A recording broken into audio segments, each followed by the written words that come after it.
আসসালামু আলাইকুম বন্ধুরা, শীত মানেই পিঠাপুলি। তো আবারও নিয়ে চলে এসেছি বউ সুন্দরী পিঠার রেসিপি আর পাটিসাপটা পিঠার রেসিপি। শুধুমাত্র একটা ব্যাটার দিয়ে খিরসার পুরে ভরা এই দুটো ভিন্ন ধরনের পিঠা কিভাবে তৈরি করবেন সে রেসিপি শেয়ার করব। আর তৈরি করা এতটাই সহজ যে একবার দেখে যে কোনো কেউ তৈরি করে নিতে পারবে।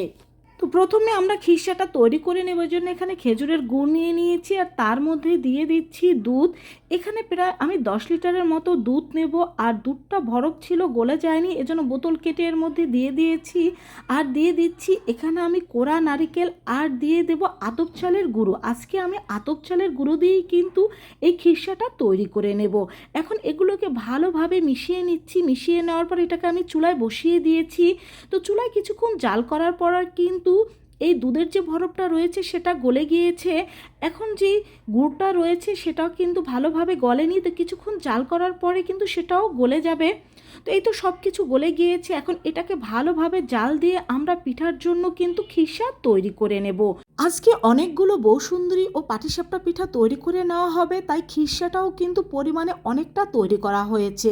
তো আমাদের খিরসাটা কিন্তু তৈরি। এখন এটাকে নামিয়ে আমরা ভালোভাবে ঠান্ডা করে নেব। এখন খিরসাটা কিছুটা পাতলা মনে হলেও ঠান্ডা হলে কিন্তু এটা আরও অনেক বেশি ঘন হয়ে যাবে। আর এইভাবে এটাকে রেখে দিলে কিন্তু ঠান্ডা হতে বেশিক্ষণ সময় লাগবে না। তো খিরসাটা দেখেই বুঝতে পারছেন যে কতগুলো পিঠা এখানে তৈরি করে নেওয়া হবে। তবে বিশ্বাস করুন, এই পিঠাগুলো তৈরি করে নিতে কিন্তু একটুও কষ্ট হয়নি, কারণ সবাই মিলে একসাথে পিঠা তৈরি করলে গল্প করতে করতে কিন্তু পিঠা তৈরি হয়ে যায়। তো খিরসাটা ঠান্ডা হতে দিয়ে এখানে আমি পিঠার ব্যাটারটা তৈরি করে নেব। এজন্য প্রথমে এখানে আমি এই কাপটাকে মেপে আমি 5 কাপের মতো চালের গুঁড়া নিয়ে নিয়েছি। আর 5 কাপ চালের গুঁড়ার জন্য এখানে আমি 2 কাপ পরিমাণ ময়দা নিয়ে নেব। এখানে ময়দার পরিবর্তে আপনারা কিন্তু ভালো মানের প্যাকেটের আটাটাও ব্যবহার করতে পারেন। এখন চালের গুঁড়া আর ময়দাটা দিয়ে দেওয়ার পর আমি এখানে দিয়ে দেব স্বাদ মতো লবণ। তো লবণটা দিয়ে দেওয়ার পরে এখন এখানে আমি অল্প অল্প করে পানি দিয়ে একটা ব্যাটার তৈরি করে নেব। একবারে কিন্তু বেশি পানি দিতে যাবেন না, কারণ একবারে বেশি পানি দিলে এই ব্যাটারটা বেশি পাতলা হয়ে যাবে। এতে কিন্তু পিঠাটাও পারফেক্ট হবে না। আর একটু সময় নিয়ে মিশিয়ে নেবেন যাতে এর মধ্যে কোনো দানাদার ভাব না থাকে। দানাদার ভাব থাকলে কিন্তু পিঠা তৈরি করার সময় পিঠাটা ফেটে যাবে। তো এটাকে এখন আমি 10 থেকে 15 মিনিটের জন্য রেস্টে রেখে দিয়েছি। তো ফিরে আসলাম আমি 15 মিনিট পরে। দেখতেই পাচ্ছেন ব্যাটারটা কীরকম হয়েছে। তবে ব্যাটারটা কিন্তু তুলনামূলকভাবে একটু ঘন রয়েছে, তাই এখানে আমি আরও কিছুটা পানি দিয়ে দিয়েছি। এখন এই পানিটার সাথে এটাকে আরও ভালোভাবে মিশিয়ে নেব। তো এটাকে ভালোভাবে মিশিয়ে নেওয়ার পরে কিন্তু তৈরি হয়ে গেল আমাদের ব্যাটার। এখন এখানে আমি দিয়ে দিলাম 1 টেবিল চামচ পরিমাণ রেগুলার সয়াবিন তেল। এই তেলটা দেওয়ার কারণে কিন্তু প্যানের থেকে সহজেই পিঠাগুলো উঠে আসবে। তো একটা বাটিতে এখানে আমি আলাদাভাবে কিছুটা ব্যাটার নিয়ে নিচ্ছি আর তার মধ্যে দিয়ে দিচ্ছি সামান্য জর্দার রং। এই জর্দার রংটাকে আমি ভালোভাবে এই ব্যাটারের সাথে মিশিয়ে নিচ্ছি। এখানে চাইলে আপনারা যে কোনো কালারের ফুড কালার ব্যবহার করতে পারেন। তো ব্যাটারের সাথে জর্দার রংটা মেশানো হয়ে গিয়েছে। এখানে আমি একটা বোতল নিয়ে নিয়েছি আর বোতলের মুখটা দেখতেই পাচ্ছেন এভাবে একটা ছিদ্র করে নিয়েছি। এখন এই ব্যাটারটা আমি এই বোতলের মধ্যে ভালোভাবে ঢেলে নেব। তো বোতলের মধ্যে সম্পূর্ণ ব্যাটারটা আমি ঢেলে নিয়েছি, দেখতেই পাচ্ছেন। আর এই যে সাদা ব্যাটারটা রয়েছে এটা দিয়ে আমরা আলাদা পাটিসাপটা পিঠা তৈরি করব।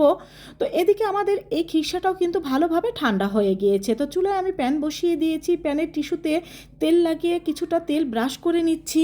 এখন যে বোতলের মধ্যে কালারিং ব্যাটারটা আমরা নিয়েছি সেই ব্যাটারটা এইভাবে করে ডিজাইন করে দিয়ে দিচ্ছি। তার উপরে দিয়ে দেব আমি সাদা রঙের ব্যাটার। তো সাদা রঙের ব্যাটারটা দিয়ে দেওয়ার পর এইভাবে করে প্যানটাকে আমি ভালোভাবে ঘুরিয়ে নেব। আর এই সময় কিন্তু চুলার হিটটা লো করে দিতে হবে আর প্রথমেই কিন্তু এটাকে হাই হিটে রাখতে হবে আর প্যানটাকে ভালোভাবে গরম করে নিতে হবে। তো এখন আমি এখানে খিরসাটা দিয়ে দিচ্ছি। খিরসাটা দিয়ে দেওয়ার পর এটাকে এইভাবে করে ভাঁজ করে নিলেই কিন্তু তৈরি হয়ে যাবে আমাদের বউ সুন্দরী পাটিসাপটা পিঠা। তো এটাকে এইভাবে করে ফোল্ড করে নেওয়ার পরে প্যানের উপর কিন্তু আমরা 1 মিনিট এইভাবে রেখে দেব। আবার উল্টে অন্য সাইডেও কিন্তু 1 মিনিট এইভাবে করে রেখে দেব। তো আমাদের এই বউ সুন্দরী পিঠাটা কিন্তু তৈরি হয়ে গিয়েছে। এটা এখন আমি প্যানের থেকে নামিয়ে নিচ্ছি। তো সাদা ব্যাটার দিয়ে একটা পিঠা তৈরি করে দেখিয়ে দিচ্ছি। 1 চামচ পরিমাণ ব্যাটার দিয়ে এইভাবে করে ঘুরিয়ে নিচ্ছে। তো এটাকে ভালোভাবে ঘুরিয়ে নেওয়ার পর এখন এখানে কিন্তু খিসাটা দিয়ে দেওয়া হচ্ছে। আর এই পিঠাটা কিন্তু আমার বোন তৈরি করেছে। আমি তৈরি করেছি বৌসুন্দরী পিঠা, আর আমার বোন তৈরি করেছে পাটিসাপটা পিঠা। আর এই পিঠাগুলো কিন্তু আমরা একই ব্যাটার দিয়ে তৈরি করেছি, আর দুজনে দু চুলায় তৈরি করেছি যেন তাড়াতাড়ি পিঠাটা তৈরি হয়ে যায়। আর এইভাবে করে কিন্তু আমরা বেশ অনেকগুলো পিঠা তৈরি করেছি। আর এই পিঠাগুলো তৈরি করতে কিন্তু আমাদের তেমন কোনো সময়ও লাগেনি, কারণ দুজনে দুই চুলায় এই পিঠাগুলো খুব সহজেই তৈরি করে নিয়েছে। আর দেখতেই পাচ্ছেন আমার বোন কিন্তু খুব সহজে হাতের সাহায্যে এটাকে ভাঁজ করে নিচ্ছে। ভাঁজ করে নেওয়ার পর এইভাবে প্যানের মধ্যে 1 মিনিট রেখে আবার উল্টিয়ে 1 মিনিট রেখে এটাকে নামিয়ে নেওয়া হবে।